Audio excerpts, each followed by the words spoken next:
Cosmos Hub is on a trajectory in which it will be navigating through a foggy nebula. The value proposition of crypto is that it will be an instrument that promotes decentralized economies capable of breaking free from the corrupt legacy financial system and even surpassing its efficiency while providing the much needed transparency that is lacking. The legacy system has been abused by those who control it, while the citizens pay the price via overbearing taxes, inflation, and war. So, this value proposition of crypto is much needed. Instead, this value proposition is being pushed aside. Largely unbeknownst to much of the Cosmos community, there's a greater focus on recreating the current overbearing system on the blockchain. This has been discussed extensively in our previous articles. Why is this? Well, let's not pretend. Let's not pretend that today, Cosmos, and most of crypto, doesn't attract a very niche crowd. That niche crowd tends to be the techies of the world. These techies tend to be in techie hub areas like Silicon Valley. With that comes a certain culture, one that is often despised by the citizens outside of the Silicon Valley echo chamber. This niche tends to make up a very large portion of the well-known entities who are pushing for blockchain development and adoption. This niche tends to hold a certain cultural attitude instead of political beliefs. This cultural attitude tends to place a high value on authority, or as we've heard in the past several years, the experts. Sure, these crypto natives do place some value on decentralization, but politics, and in this case crypto systems, are a downstream of culture. The culture that is being projected into our beloved crypto ecosystems, and especially Cosmos, is one of authority and trusting the experts to make decisions for the community. Just as is the case with the legacy financial and political systems of the world, there's always something to be gained by these groups at the expense of the citizens.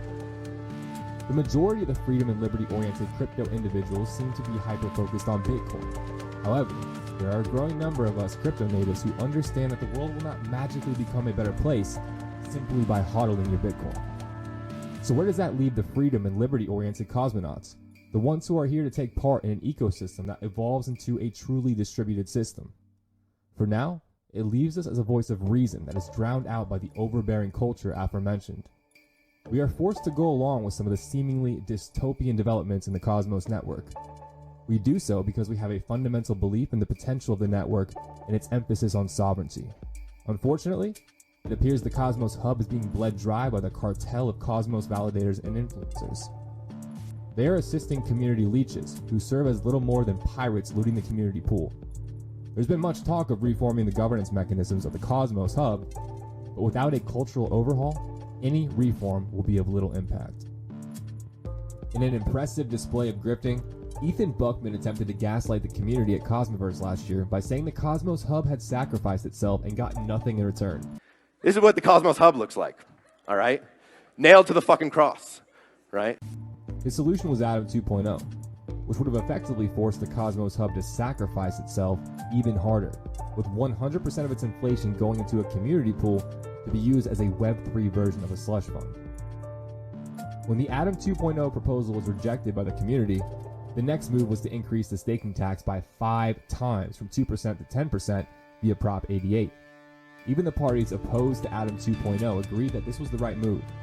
In reality, exponentially expanding the community pool funds has led to a phenomenon in which the community is no longer being selective about what they choose to fund. A basis for funding Prop 95, Atom Accelerator DAO, for many was, it's only X amount of the community pool. That is only X amount after a 400% increase of the Atom staking tax. Yeah, Ryan Orr, I think is going to be like super critical to the success of this program. He's a true Cosmos, like a crypto OG. He discovered Ethereum. I don't know the details about like what projects he founded with the Ripple Accelerator, but even Prop 95's author, Yusuf Emrani, said on Twitter, Prop 88, which was about recapitalizing the community pool, came a few days after Prop 82 failed and won strong support. Our Atom Accelerator DAO proposal is a direct consequence of Prop 88, which is itself a direct consequence of Prop 82. Other props have also passed, such as funding a media arm of Cosmos with Prop 89, as well as charity work with Prop 101. Neither of these two funding proposals will bring any value back to the Atom token. This is part of the cultural impact I'm referring to. Most of the big hitters in Cosmos and crypto in general come from progressive parts of the world that are content living in jurisdictions that tax them heavily to fund ridiculous things. This effectively creates a massive welfare state. These areas just so happen to hold the big tech hubs of the world. We are certainly not advocating for these folks to go away. Crypto should be a place for everyone. However, we should be aware of the fact that crypto, and largely Cosmos, is mostly represented by a very niche group of citizens, and therefore does not project raw reality on-chain.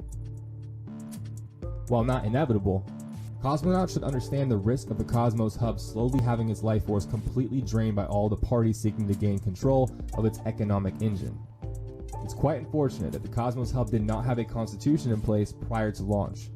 It'd be nice to see things such as, number 1, a cap on community pool staking tax. Will there be another push for an increase in taxes if the community pool funds get drained at an increasing rate? And number 2, disincentivize validators from not voting or voting abstain. Imagine electing government officials to represent you, and then they refrain from voting so that they don't upset someone. While delegating your atoms to a validator is not exactly the same as electing a politician, parallels could certainly be drawn there. If validators don't vote, or vote abstain, mechanisms should be in place to reduce a validator's percentage of voting power held by their delegated atoms, and or burning a certain percentage of their commission rate for a period of time. This could be done in a way where this slap on the wrist would last for a certain number of days, and the reduction in voting power and or take-home commission cut could be stacked. Currently, Cosmos Hub validators are more incentivized to vote in a way that gets them brownie points from the ICF for delegations, as opposed to having the community in mind. It's a slap in the face understanding that Prop 89 and Prop 101 passed with yes votes of 26.73% and 23.87% respectively. On top of that, both of these props had a less than 60% voter turnout. However, the voter turnout could be considered less than 60%. Cosmos governance works in a way that voting machines vote for you if you don't vote yourself. Since the passing of Prop 87, which was put up by the Oni validator, proposals have not come from the community. They instead have come from validators or entities. And often, we've seen a failure from these proposal authors to address all the concerns of the community in a timely manner. But even with a few tweaks to governance mechanics, this may not be enough to outweigh the power of the present culture. This is not to say everyone in Cosmos has their head in the clouds, but those in the space with the biggest reach tend to be the least able to see the big picture. As we mentioned earlier, Cosmos in its current existence appears to be a new arrangement of an already existing financial system, one that already exists amongst central banks, nation-state politicians, multinational corporations, and corporate media. The central bank creates the thing that everyone wants, i.e. the money, aka the Cosmos Hub. The politicians pitch their intent to do what's best for the community while accepting bribes and favors behind closed doors, aka the validators and or dev teams. The multinational corporations buy out the politicians to promote governance that has the corporation's interests valued over the citizens' interest, aka ICF and AIB. And the corporate-sponsored media reports on events but tells you how to feel about it, in order to gaslight citizens into advocating for corporate interest, aka CryptoCito and a few other influencers. It's important to note that the Cosmos Hub was not intended to be a central bank. It's not even really meant to be money. Its monetary policy is a code that everyone can opt into. Central banks, on the other hand, change monetary policy whenever it's convenient for them.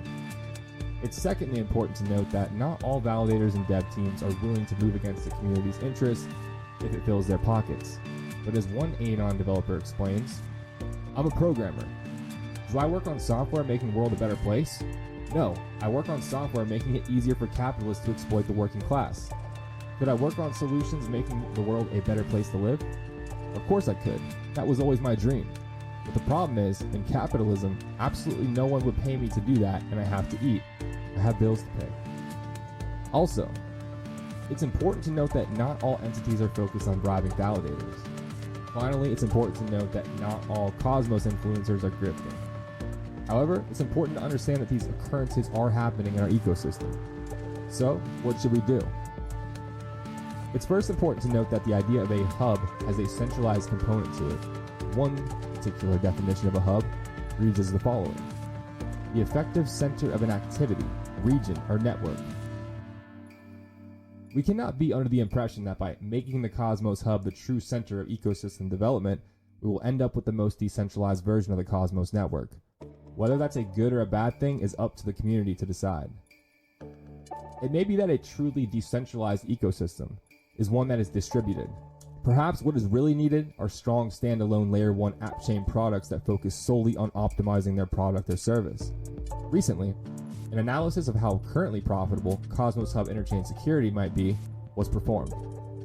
Anton Pavlutsky on Twitter noted that in total, you'll be receiving approximately 12 cents for $100,000 worth of staked Atom daily. So you'll be getting around $29.30 per year, or 0.03% yearly yields. The treasury will accumulate $1,043 daily.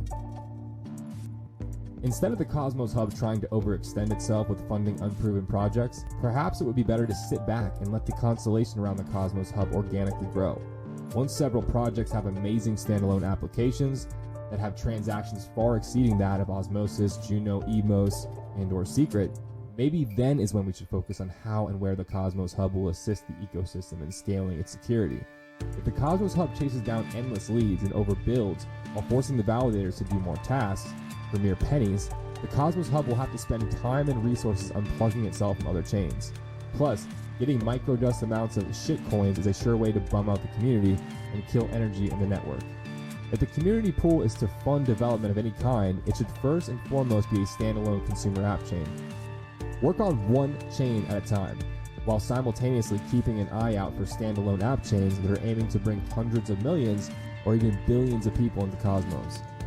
How much revenue could a chain that becomes the Web3 go-to Uber app bring in revenue if it was being secured entirely or even just partly by the Cosmos Hub? We should be more tactful in this bear market. Throwing things against the wall and just waiting for something to stick is an irresponsible use of stakers' taxes. Let's hope we can be more precise with treasury pool funds, while eliminating the ethos of make finance centralized again. We often feel that this mentality of we have to do stuff now for the Cosmos Hub can only be traced back to Coomer logic. Again, I'm referring back to the culture projected on chain. So while sound technical and fiscal decisions need to be made, we also need to promote this brand of culture. There needs to be more culture jamming in Cosmos. While we certainly give Ethan Buckman an A+ for effort, we do believe the community is capable of creating cultural expressions that are more impactful for Cosmos' culture beyond Ethan's rap song. Earlier we asked, so where does that leave the freedom and liberty-oriented cosmonauts, the ones who are here to take part in an ecosystem that evolves into a truly distributed system? The second part of our answer to this is connecting and organizing. The minds that are seeing through this illusionary sales pitch of decentralization in Cosmos need to connect. Whether that is to come up with ways to get the Cosmos Hub back on track, or to build game-breaking standalone Cosmos chains, we should be collaborating. Cosmos is, after all, about collaborative finance. Collaborative finance requires actual collaboration. Even if the Cosmos Hub implodes, the Cosmos network will still exist. So what do we have to lose? To connect, email us at beyondthecosmos@skiff.com.